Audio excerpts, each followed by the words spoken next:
Good evening, everyone, or afternoon or morning, wherever you are in the world. My name is Ahiram. I'm a student of the Western mystery tradition, and I was a solitary practitioner of Wicca in the past. And the title of this talk is An Outline of Modern Witchcraft. So we'll begin with an introduction, and then we'll look into some of the history of witchcraft. We'll also look at some of the beliefs and the ritual practices, and also we'll have a look into the Coven and degree structure within witchcraft. So let's begin.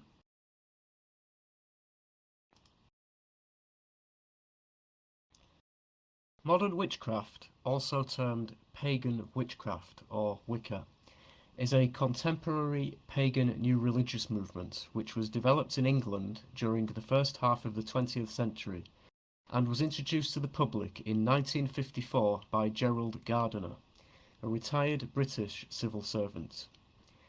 Wicca draws upon a diverse set of ancient, pagan and 20th century hermetic motifs for its theological structure and ritual practices. Wicca has no central authority. Its traditional core beliefs, principles and practices were originally outlined in the 1940s and 50s by Gardner and one of his priestesses, Doreen Valiente, both in published books as well as in secret oral teachings passed along to their initiates. There are many variations on the core structure, and the religion has grown and evolved over time. It's divided into a number of diverse lineages, sects and denominations referred to as traditions, each with its own organisational structure. Wicca is typically duotheistic, worshipping a goddess and a god. These are traditionally viewed as the moon goddess and the horned god. These two deities are sometimes viewed as facets of a greater pantheistic divinity which is regarded as an impersonal force or process. Wiccan celebrations encompass both the cycles of the moon, known as esbats, which are commonly associated with the goddess, and the cycles of the sun, seasonally based festivals known as sabbats, which are commonly associated with the horned god. An unattributed statement known as the Wiccan Rede is a popular expression of Wiccan morality. Wicca often involves the ritual practice of magic, although it is not always necessary. Wicca is also a form of Western esotericism. Although recognised as a religion by academics, some Wiccan practitioners avoid the term religion, instead favouring the term spirituality or way of life. Although Wicca as a religion is distinct from other forms of contemporary paganism, there has been much cross-fertilisation between these different pagan faiths. Accordingly, Wicca has both influenced and been influenced by other pagan religions.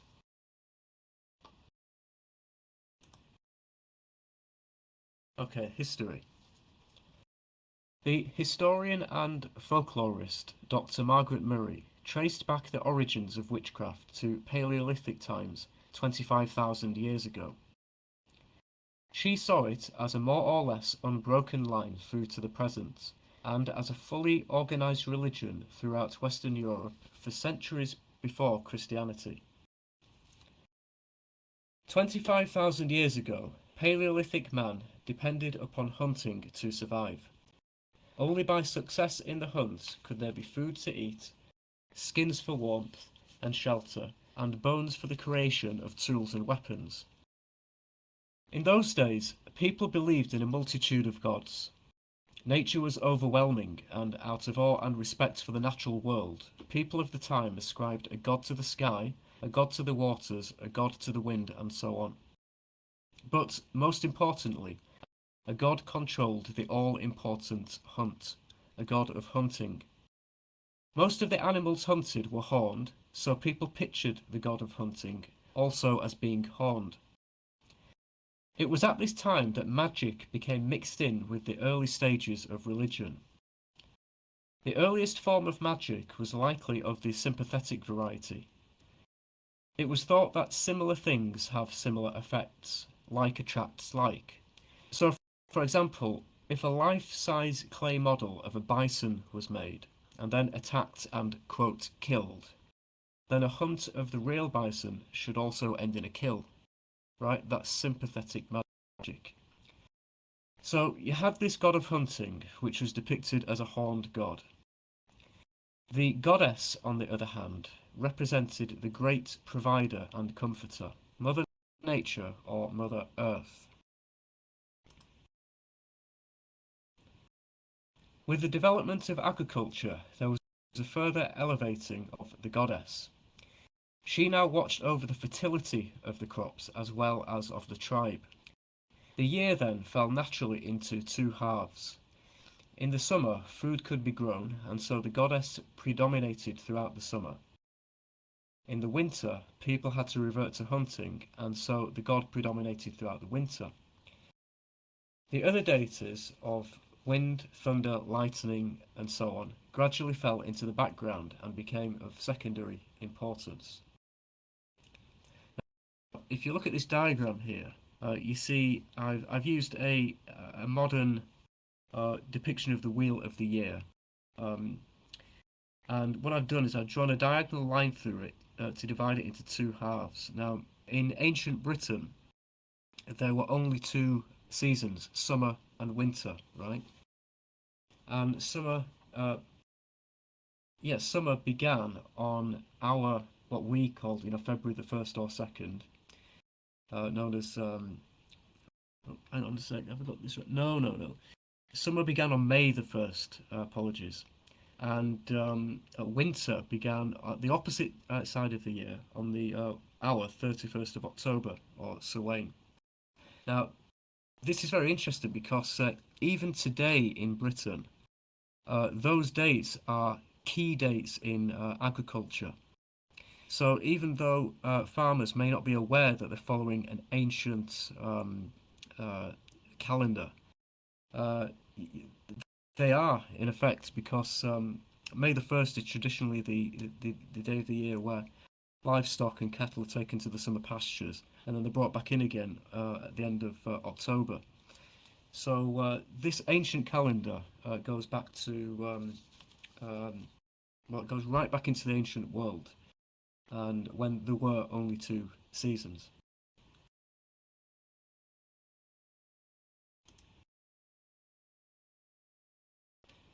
But with the development of agriculture, there was a further elevating of the goddess.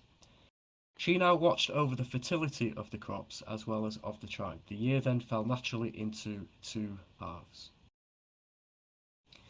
In some areas of Europe, ritual leaders or priests and priestesses became known as the Wicca, meaning wise ones. In fact, by the time of the Anglo-Saxon kings in England, the king would never think of acting on any important matter without consulting the Witan, the Council of Wise Ones. The Wicca not only led the religious rites, but also had knowledge of herbal lore, magic, and divination. With the arrival of Christianity, there was not a mass conversion, as is often thought. Christianity, unlike the old religion, had not evolved gradually and naturally over thousands of years. Entire countries were classed as Christian when in actuality it was only the rulers who had adopted the new religion, and often only superficially at that. Throughout Europe, generally the old religion, in its many and varied forms, was still prominent for the first 1,000 years of Christianity. In those early days, when Christianity was slowly growing in strength, the old religion, the Wiccans and other pagans, was one of the church's rivals. It had frequently been said that the gods of an old religion become the devils of a new one, and that was certainly the case here. The god of the old religion was a horned god, so apparently was the Christian's devil. The church then reasoned that pagans were devil worshippers and that they had to be converted.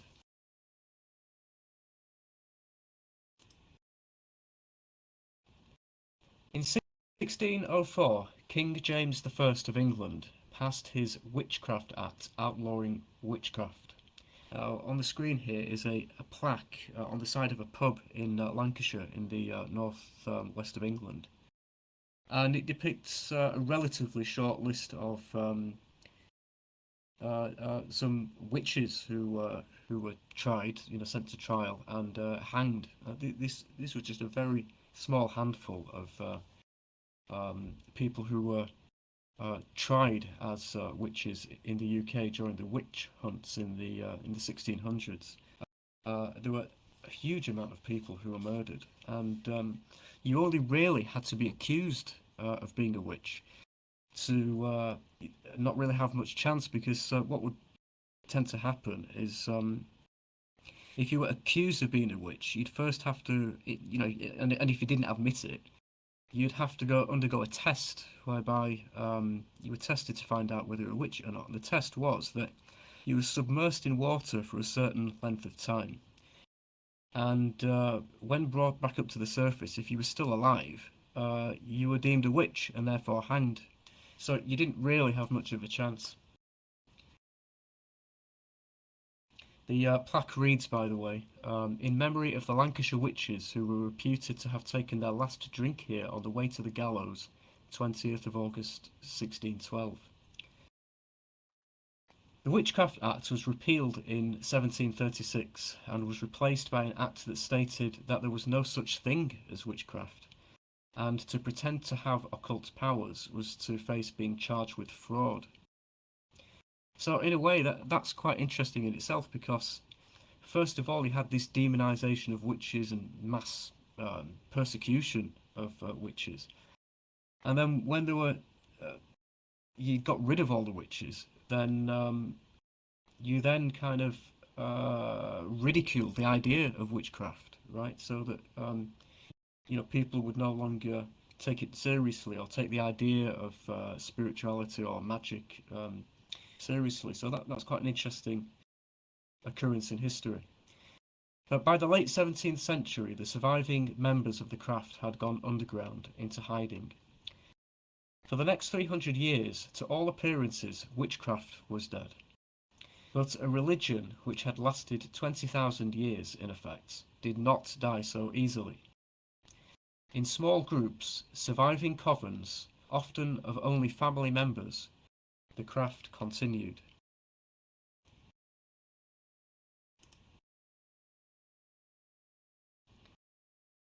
The history of modern witchcraft starts in the mid-20th century with Gerald Gardner, also known as the father of Wicca. Gardner was a retired British civil servant and an amateur anthropologist with a broad familiarity in paganism and occultism. He was also a friend of Aleister Crowley. He claimed to have been initiated into a witches' coven in New Forest, Hampshire, England in the late 1930s. Gardner subsequently founded the Bricketwood Coven in Hertfordshire, England, with his wife Donna in the 1940s. In England, in 1951, the laws against witchcraft were finally repealed. This cleared the way for the witches themselves to speak up, and in 1954, Gerald Gardner published a book entitled Witchcraft Today, which resulted in what was to him a surprising response. Gardner thought that the craft was in decline. However, he began to hear from many covens throughout Europe, all still practicing their way of life.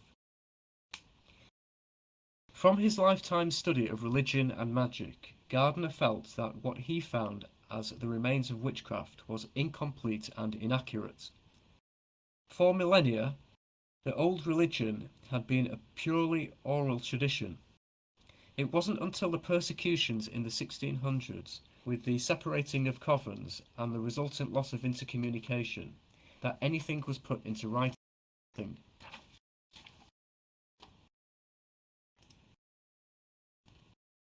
At that time, when witches were having to meet in the shadows, the rituals were finally written down into what became known as the Book of Shadows.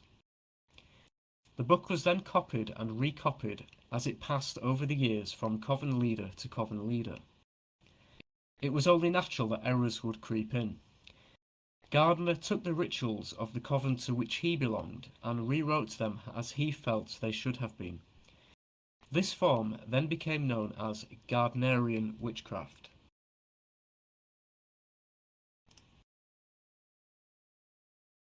Following Gardner's death in 1964, the craft continued to grow unabated despite sensationalism and negative portrayals in British tabloids, with new traditions being propagated by figures like Robert Cochrane, Sybil Leek, and, most importantly, Alex Sanders Pitchard, whose Alexandrian Wicca was predominantly based upon Gardnerian Wicca, albeit with an emphasis placed on ceremonial magick.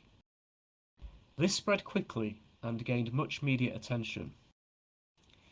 Around this time, the term Wicca began to be commonly adopted over witchcraft, and the faith was exported to other countries including Australia and the United States. Books continued to be published throughout the 1980s and 1990s, fueled by the writings of authors such as Doreen Valiente, Janet Farrar, Stuart Farrar, and Scott Cunningham, who popularised the idea of self-initiation into the craft. And in fact, it was back in a few years back now, I actually conducted a self-initiation myself, outlined and composed by Janet and Stuart Farrar in their book, A Witch's Bible, which I'll point out at the end of the talk. But that in itself was quite an interesting occasion for me, because years prior to that, I was a practicing solitary Wiccan. But I always felt that you had to be, in order to become a genuine Wiccan, you had to be initiated into a lineage coven that traces its roots back to Gerald Gardner. But when I realised that Janet and Stuart Farrar, who are lineage Wiccans, quite well known, had composed their own self-initiation ritual, to me that kind of put the official stamp on it, so to speak. So when I carried out the ritual, I did actually feel that I was a genuine Wiccan from that point on. I realise now, of course, that all initiation is self-initiation, and I could have quite easily composed my own ritual. But when a self-initiation ritual does have that kind of official feel to it, if it has the right effect, then it works. So anyway, we'll look at some of the rituals as we go along. But let's get on to beliefs now. Okay, so going right back into the ancient past then, people came to worship two principal deities, the horned god of hunting and the goddess of fertility. These then were our representations or understandable forms of the supreme power which actually rules life. In most instances, the ultimate deity was equated with both masculine and feminine, broken down into a god and goddess. This would seem natural, since everywhere in nature is found this duality. So, with the development of the craft as we know it, there was also this duality of a god and goddess. Most early Wiccan groups adhered to the worship of a horned god and a mother goddess, with practitioners typically believing that these had been the ancient deities worshipped by the hunter-gatherers of the Old Stone Age, whose veneration had been passed down in secret right to the present. This theology derived from Margaret Murray's claims about the witch cult. She claimed that whereas the cult, as recorded in the early modern witch trials, had venerated a horned god, centuries before it had also worshipped a mother goddess. This horned god, mother goddess structure was embraced by Gerald Gardner, who claimed that it had Stone Age roots, and remains the underlying theological basis to his Gardnerian tradition. Gardner claimed that the names of these deities were to be kept secret within the tradition, although in 1964 they were publicly revealed to be Cernunnos and Aradia. Although different Wiccans attribute different traits to the horned god, he is most often associated with animals and the natural world, but also with the afterlife. The mother goddess has been associated with life, fertility, and the springtime.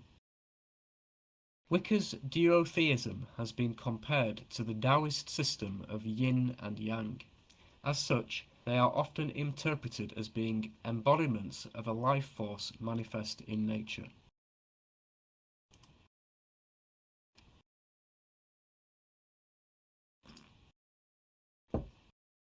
Other Wiccans have adopted the original Gardnerian god-goddess structure, but have adopted deity forms other than that of the horned god and mother goddess. For instance, the god has been interpreted as the oak king and the holly king, as well as the sun god and vegetation god.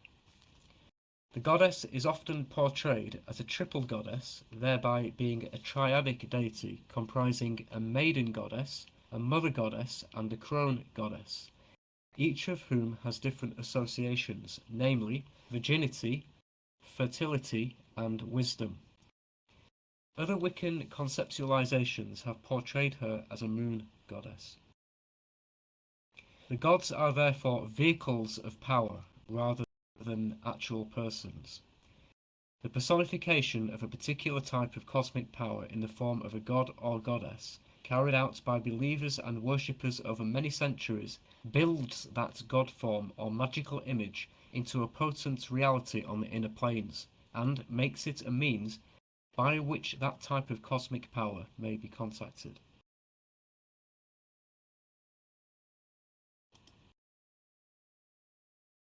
So we have this idea of an ultimate deity, an incomprehensible power, and in trying to relate to it, we have split it into two main entities, a female and a male.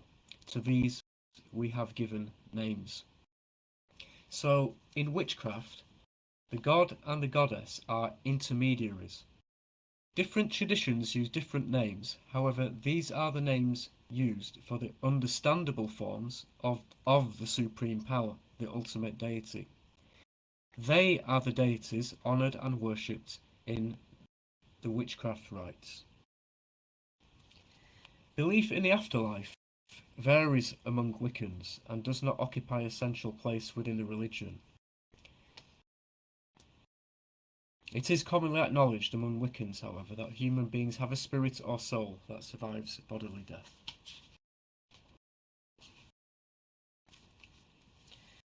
Although not accepted by all Wiccans, a belief in reincarnation is the dominant afterlife belief within Wicca, having been originally espoused by Gardner. The prominent Wiccan Raymond Buckland insisted that the souls of humans would only ever incarnate into human bodies. Other Wiccans believe that the soul of a human can incarnate into any other life form.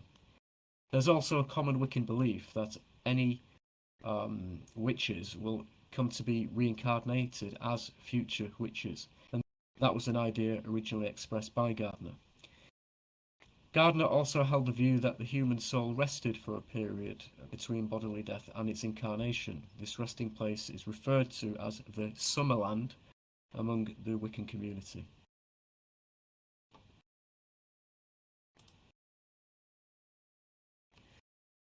Many Wiccans practice magic and agree with the definition of magic offered by the ceremonial magicians such as Aleister Crowley, who declared that magic was the science and art of causing a change to occur in conformity with will.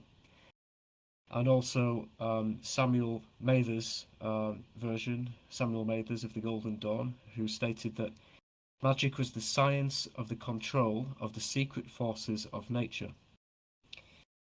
Some Wiccans consider magic as simply making full use of the five senses in order to achieve surprising results. During ritual practices, which are often staged in a sacred circle, Wiccans cast spells or workings intended to bring about real changes in the physical world. Common Wiccan spells include those for healing, protection, fertility, or to banish negative influences.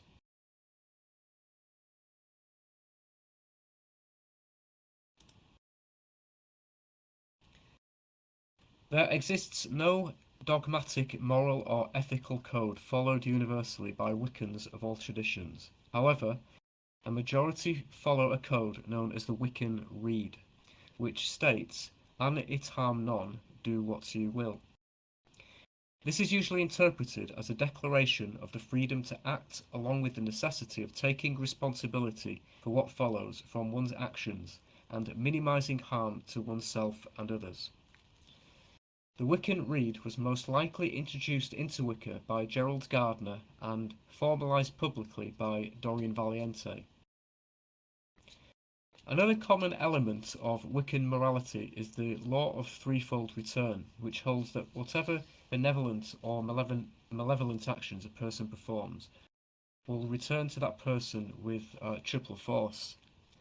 Now, on the face of it, that might seem illogical because I'm sure we've all heard of karma, cause and effect. You know, what you put out, you get back. And that was very aptly described by Isaac Newton when he said, for every action, there is an equal and opposite reaction.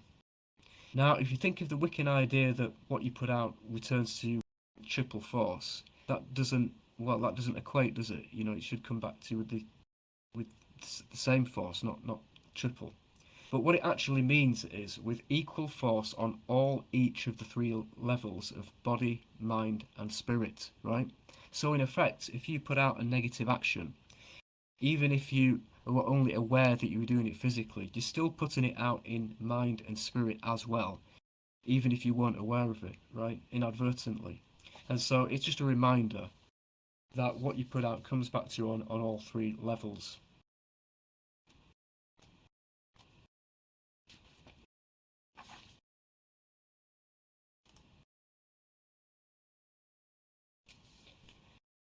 The five elements of antiquity are invoked during many magical rituals, notably when consecrating a magic circle. The five elements are air, fire, water, earth, and ether or spirit. Ether unites the other four. Traditionally in the Gardnerian craft, each element has been associated with a cardinal point of the compass and follow the Golden Dawn attributions, that is, air with east, fire with south, water with west, earth with north, and spirit with centre. The five elements are symbolized by the 5 points of the pentagram, the most prominently used symbol of Wicca.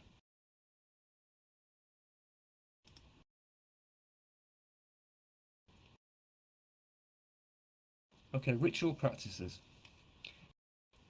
Wiccans celebrate several seasonal festivals of the year, commonly known as sabbats. Collectively, these occasions are termed the Wheel of the Year, and most Wiccans celebrate a set of 8 of these sabbats. The 4 sabbats that are common to all British-derived groups are the cross quarter days, sometimes referred to as greater sabbats. The names of these festivals are in some cases taken from the old Irish fire festivals.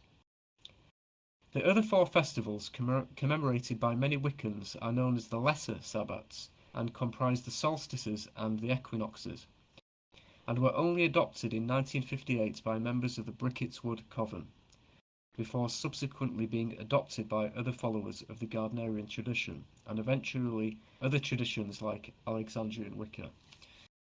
So the diagram we've got up here is the Wheel of the Year diagram again, and I'll just very briefly describe these Wiccan sabbats and what the meaning and theme of these occasions is.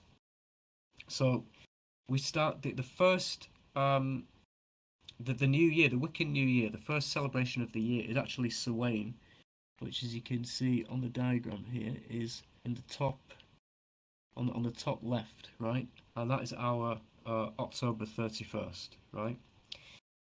And Samhain is the Wiccan New Year and the final harvest festival. It's a time to honour ancestors, remember the deceased, and embrace the cycle of death and rebirth. Now, moving clockwise, the next one up is Yule, and that's observed on the winter solstice, round about December the 21st. Yule celebrates the rebirth of the sun sun. It represents the longest night of the year and the eventual return of light and warmth. Yule is associated with themes of renewal, hope, and the turning of the wheel.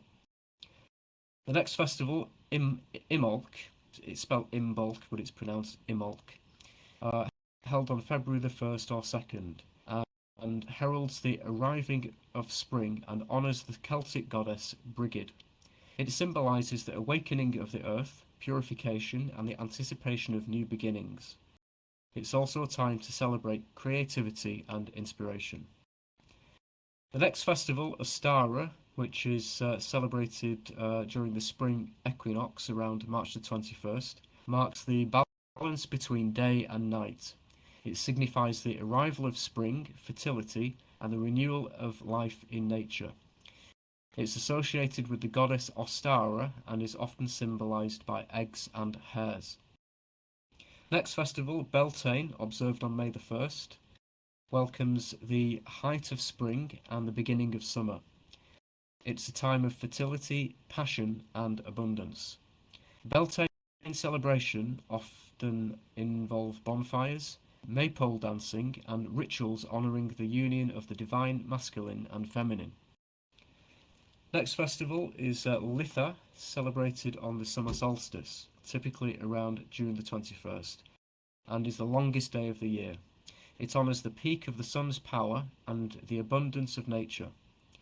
Litha celebrations emphasise light, vitality, and the appreciation of the earth's bounty. Next festival, Lammas or Lunasa, held on August the 1st or 2nd, is the first harvest festival of the year. It commemorates the grain harvest and pays homage to the god Lu, pronounced L-U-G-H or Lug. Lunasa is a time of thanksgiving, abundance, and the recognition of personal achievements. And finally, Mabon or Mabon, celebrated during the autumn equinox around September 21st, is a time of balance and gratitude. It marks the second harvest and the decline of the sun's power. Mabon is associated with the goddess Modron and emphasizes the importance of reflection, introspection, and preparation for the coming winter. So these 8 festivals are known as the Sabbats.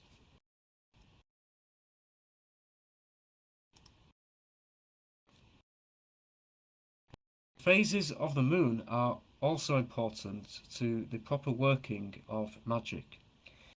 The time from the new moon through the first quarter to the full moon is known as the waxing moon.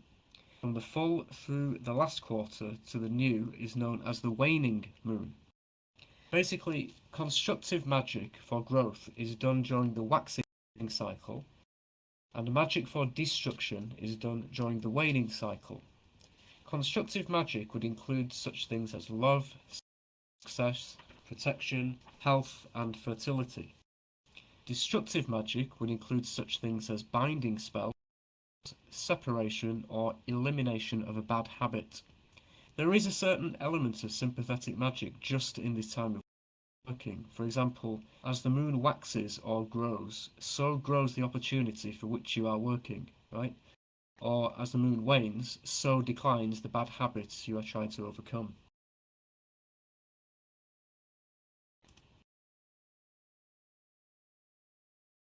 Working tools vary between traditions. However, in Gardnerian, for example, there are 8 working tools, which include the athame, which is a knife that's never used for cutting, but it's used for directing energy, right? A sword, wand, scourge, cords, white-handled knife, and pentacle. All tools, after they have been made, are ritually cleansed and purified before use. They are then personally charged and consecrated. The sword is not essential. The athame is often used in its place. But while every individual witch has an athame, many covens like to have a coven sword, one for the whole group. The sword is usually used for marking the circle at the start of the meeting, being used by the priest or priestess or whoever casts the circle.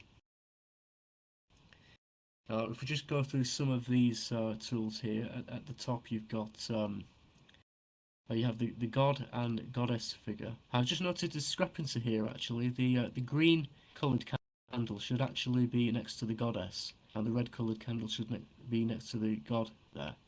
But you get the general idea of the setup of a Wiccan altar. And at the top you have the chalice or the cup, which usually holds wine or mead, and next to it you have a plate of cakes. Now below these you have a pentacle, and that's used mainly for consecrating items. So if you want to consecrate a piece of jewellery, that's placed on the pentacle, and certain invocations are well used, which grounds and consecrates the item. It's also used for grounding tools as well. You also have a bell, which is used to mark the beginning and end of rites within a larger ritual. There's also a bowl of salt and a bowl of water. That's used at the beginning of a ritual during the consecration of the circle.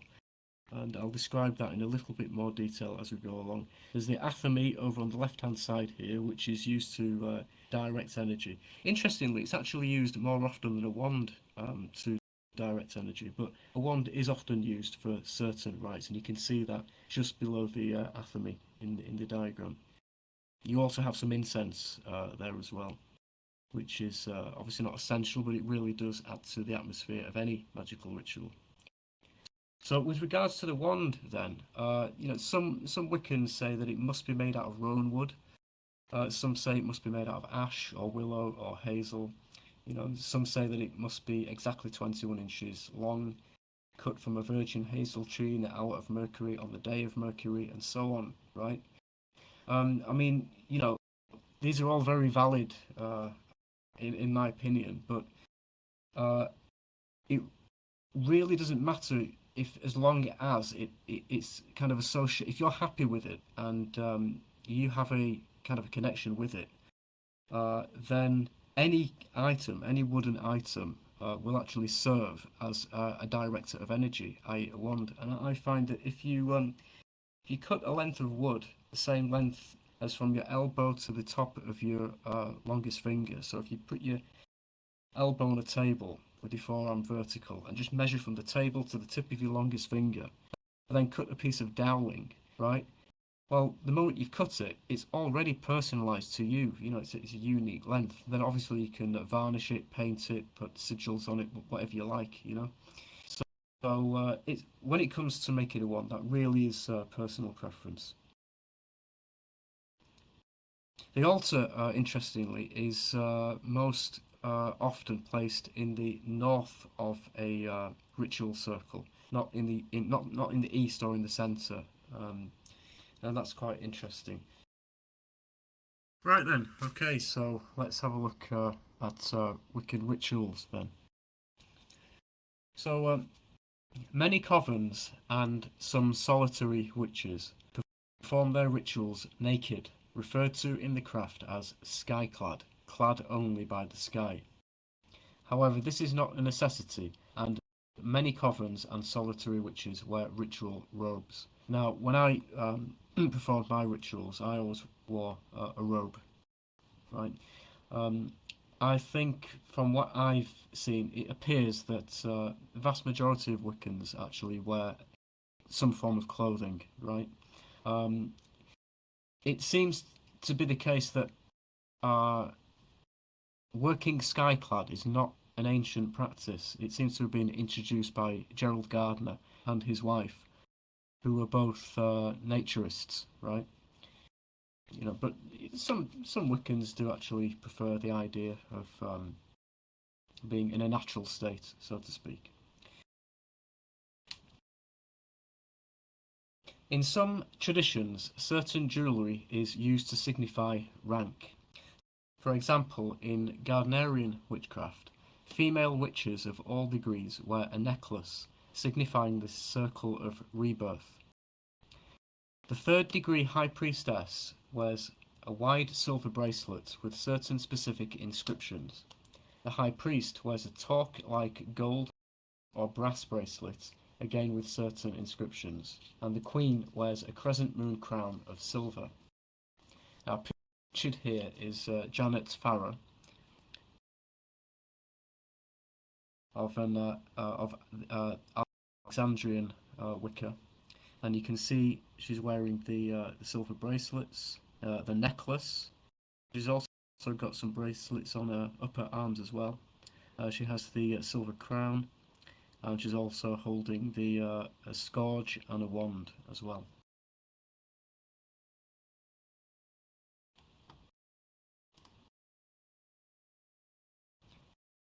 Working tools vary between traditions. However, in Gardnerian, for example, there are 8 working tools, which include the athame, which is, like I said before, a small knife, sword, wand, scourge, cords, white-handled knife, and pentacle. All tools, after they have been made, are ritually cleansed and purified before use. They are then personally charged and consecrated.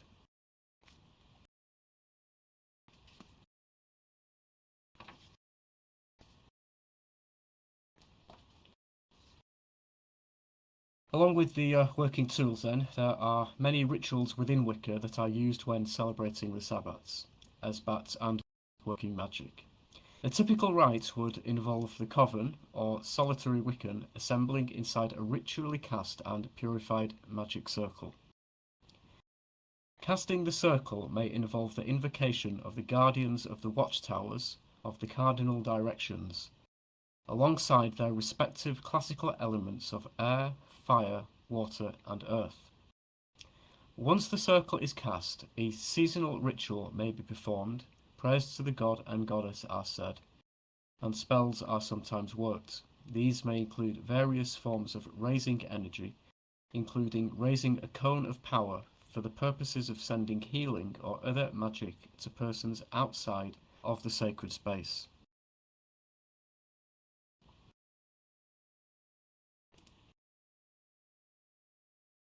The classical ritual scheme in British traditional Wicca tradition is first, purification of the sacred space and the participants, right? That would be taking a ritual bath and cleaning, or usually vacuuming the floor of the temple.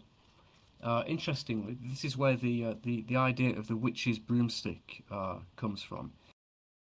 That used to be an actual tool which was used for purification, and it was used to either actually clean the floor or symbolically clean the floor. So sometimes the old broomstick would never actually touch the floor, but it would be used to symbolically sweep the floor as a kind of elemental purification, right? Interestingly, it was Aleister Crowley who said that he finds that a vacuum cleaner is more effective. Yeah. It may not be as rustic, but it does have, the right effect.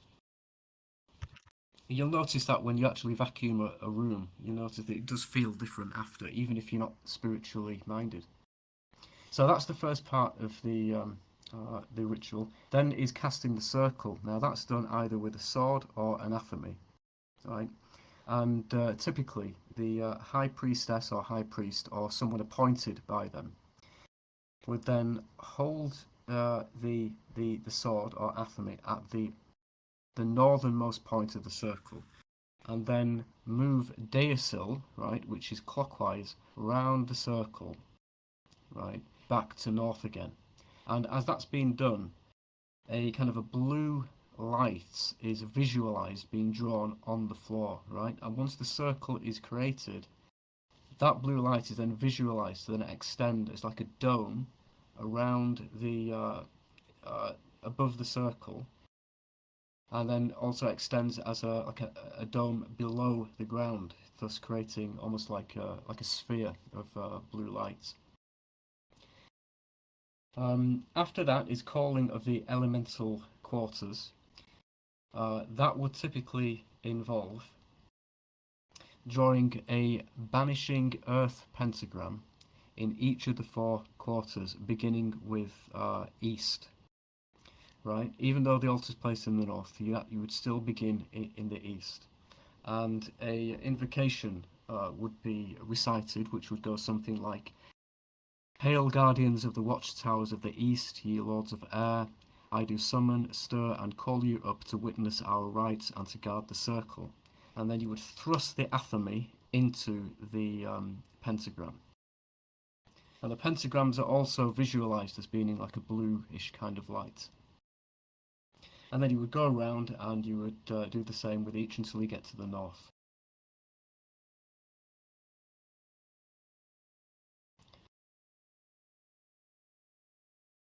Then is the drawing down of the gods.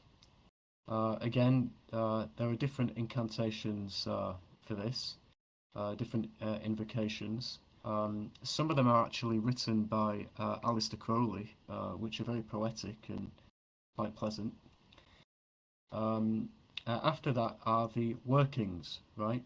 Now, that could be absolutely anything. It could be a consecration of jewellery or tools. It could be a seasonal rite, like some of the ones we've looked at, which have a ritual in and of themselves. It can also include something called the Great Rite, which is like a symbolic union of between the divine feminine and the divine masculine. That's not necessary, but it can be done.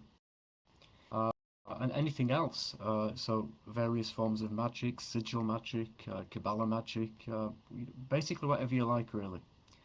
Once that's completed, there is then a celebration of wine, cakes, chanting, dancing, and games. And that's all done within the open circle. And then after that, there is the farewell to the quarters and participants, and that includes dismantling the circle. So a similar kind of ritual is done to the opening, except this time you would actually draw banishing earth pentagrams, right? And you would say something on the lines of "Hail, guardians of the watchtowers of the east, ye lords of air! We do thank you for attending our rites, and ere ye depart to your pleasant and lovely realms, we bid you hail and farewell." And then at that point, the candle of that particular direction is extinguished.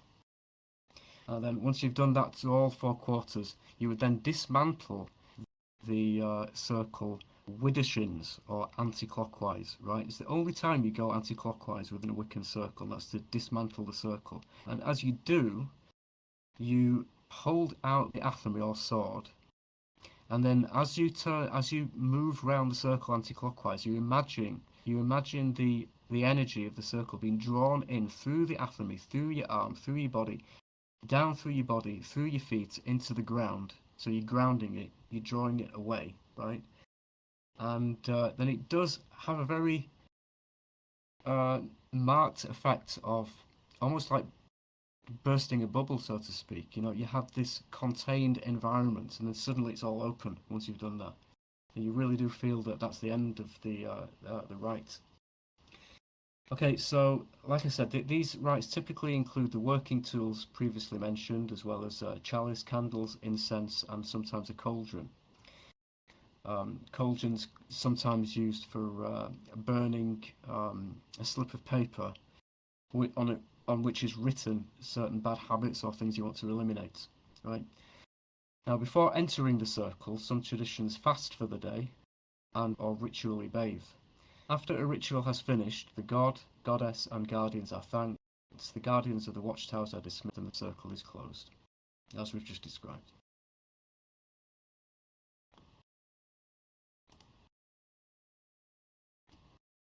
Okay, magic. The practice of Wicca often involves the ritual practice of magic, ranging from the low magic or folk magic of shamanism and traditional witchcraft to more elaborate and complex rites influenced by the ceremonial magic of the Western hermetic tradition. When performing magic, it is advisable to have a clean body. This means cleansed externally and internally. Before working magic, A Wiccan would typically fast for 24 hours before, consuming only water, and then have a bath immediately before the working.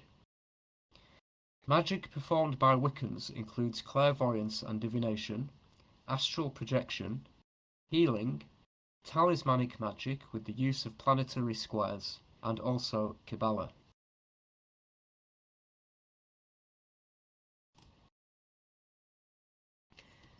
Many witches choose a magical name which they feel reflects their personality or in some way describes their interests or feelings. There are a number of different magical alphabets that can be used for engraving tools with a magical name. The two most popular are the runic alphabet, pictured, and the Theban form of writing found in ceremonial magic. The word rune means mystery or secret in early English and related languages. Runes were never strictly a utilitarian script. From their earliest adaptation into Germanic usage, they served for divinatory and ritual uses.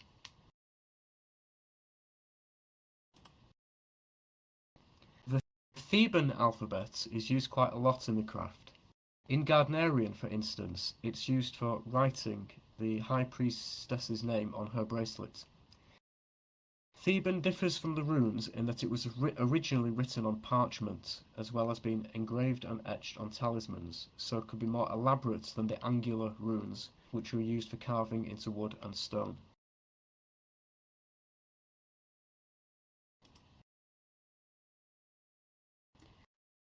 Various rites of passage can be found within Wicca. Perhaps the most significant of these is an initiation ritual, through which somebody joins the craft and becomes a Wiccan. In British traditional Wiccan traditions, there is a line of initiatory descent that goes back to Gerald Gardner, and from him is said to go back to the New Forest Coven. In its most general sense, initiation denotes a body of rites and oral teachings arranged to bring about a very definite change in both the religious and the social status of the person undergoing the ritual. There is a catharsis, a spiritual cleansing.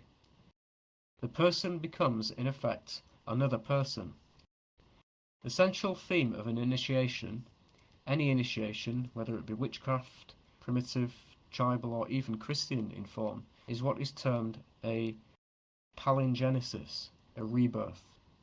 You are ending life as you have known it to this point and are being, quote, born again and reborn with new knowledge.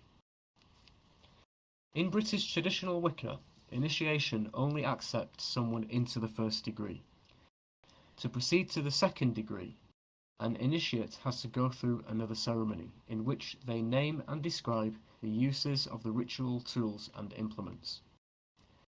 The third degree is the highest in British traditional Wicca, and, by holding this rank, an initiate is considered capable of forming covens that are entirely autonomous of their parent coven.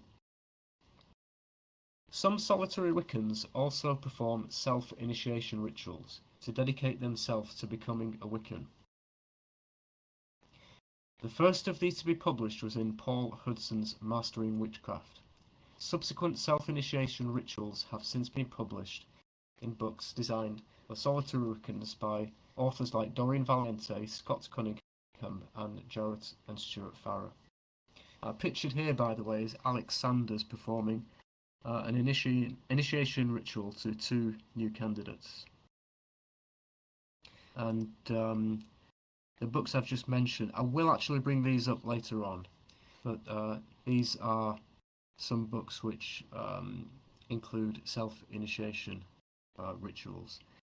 And the book in the middle there is the book which contains the initiation ritual composed by Janet and Stuart Farrer, which is the one, as I said earlier, that I actually performed a few years back.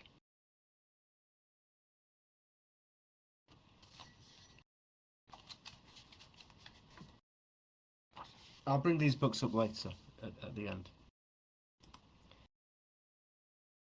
Handfasting is another celebration held by Wiccans and is the commonly used term for their weddings.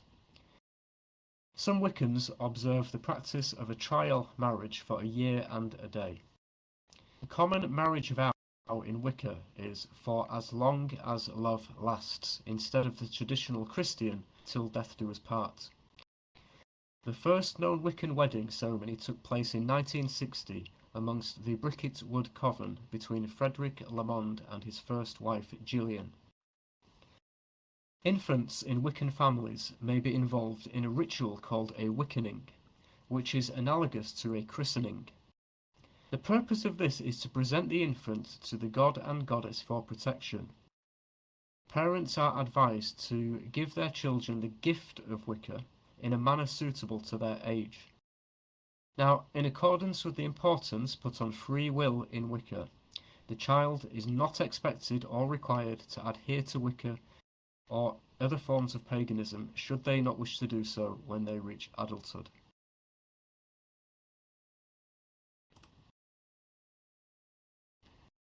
The craft was originally a purely oral tradition. Nothing was ever written down, all was passed on by word of mouth. But with the start of the persecutions, witches and covens had to go into hiding, and consequently started to lose touch with one another. In order that the rituals would not be lost, the witches began to write them down. Not everything, just the basic rituals. And since they were having to meet in secret, in the shadows, so to speak, the book in which the rites were kept became known as the Book of Shadows, and is still called that today. It used to be that there was just one such book for each coven. However, in recent years, it's become common for all witches to have a Book of Shadows, with everything contained therein. The Book of Shadows is a compilation of ritual procedures and workings personal to the owner.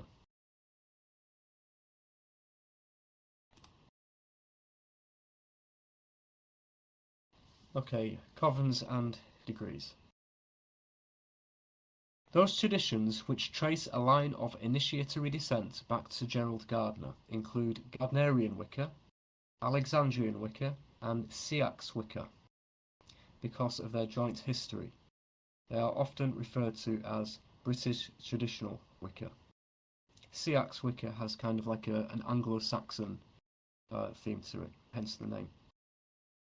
Many traditions, including those of British traditional Wicca, require formal initiation within an established coven for membership of their respective traditions. In this manner, all British traditional Wiccans can trace a direct line of descent all the way back to Gardner.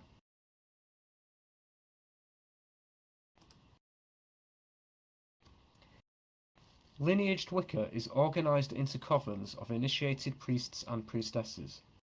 Covens are autonomous and are generally headed by a high priest and a high priestess working in partnership, being a couple who have each been through their first, second, and third degrees of initiation. Occasionally, the leaders of a coven are only second degree initiates, in which case they come under the rule of the parent coven. Throughout history, there have been individual or solitary witches who worked and frequently live alone. There are still many today who feel more comfortable that way, but the majority of witches work in groups, known as covens. The origin of the word coven is unknown, however it may be a derivative of convene. In most degree systems, you are initiated into the first degree. In the first degree, you participate in the rituals to an extent and learn from your elders. You must remain in that degree for at least a year and a day. When taken to the second degree, you can then become more active in the rituals. For example, a female Wiccan of the second degree can cast the circle for the High Priestess. However, she cannot initiate anybody. After at least a year and a day in the second degree, it is possible to then be taken to the third degree, if found ready. A third degree witch can break away and form a new coven if she so desires. She would then run that coven, initiating whomever she wished, with no interference from her original High Priestess. A third degree witch does not have to break away and form her own coven. Many are quite content to stay in the original coven, where they are regarded as elders.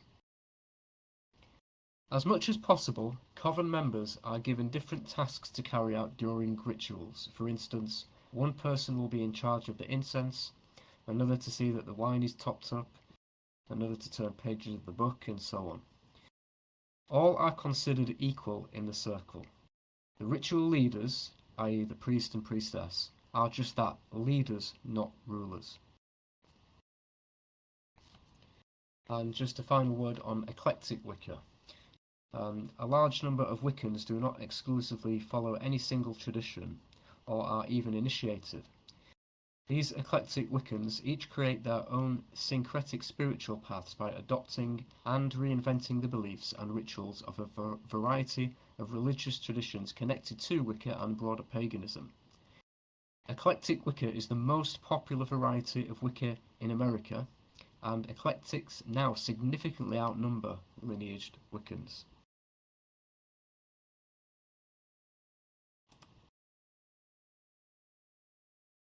So just to go over some books again, as you might have noticed, one of the books here, I've included a different book on the left-hand side. These are highly recommended. For instance, Wicca, the book on the right-hand side, Wicca by Scott Cunningham, A Guide for the Solitary Practitioner, was one of the first books I ever read on Wicca years and years ago, and it's a very introductory book, but it's an excellent book to get started. If you know nothing whatsoever about Wicca but you're interested, this is an excellent book to start with, and it outlines some very simple rituals and explains how you can celebrate the sabbats and the esbats, and it kind of really sort of brings you in to the whole theme of Wicca. And then there's the book in the centre, which is Bible, which is probably the most concise book on Wicca ever written. And that's definitely a must for anybody who's serious about Wicca, right? And again, it can be read by both an advanced Wiccan or a beginner. It's a very good book. Now the book on the left here, I highly recommend, by Raymond Buckland. He was of the Sax or Anglo-Saxon form of a branch of Wicca. And although the book is relatively new to me, I definitely recommend it. It's a very concise book. So, whilst there are many books on Wicca, I definitely suggest these three. If I had to suggest just 3 books on Wicca, it definitely would be these.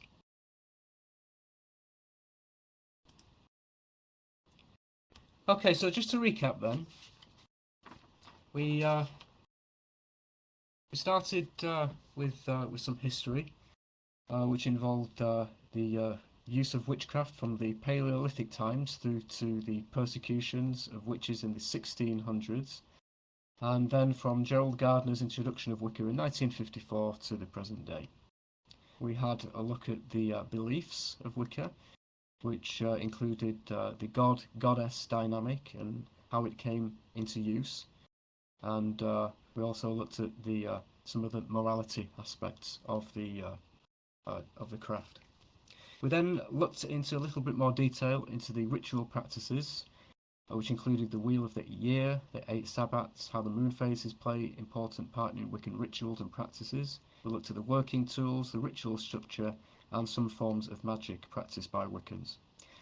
And then finally, we looked at the covens in degrees, how covens are organised, and also the 3 degrees of Wicca. So that concludes an outline of Modern Witchcraft. Thank you very much for listening, and I hope you got something from it. Thanks for watching.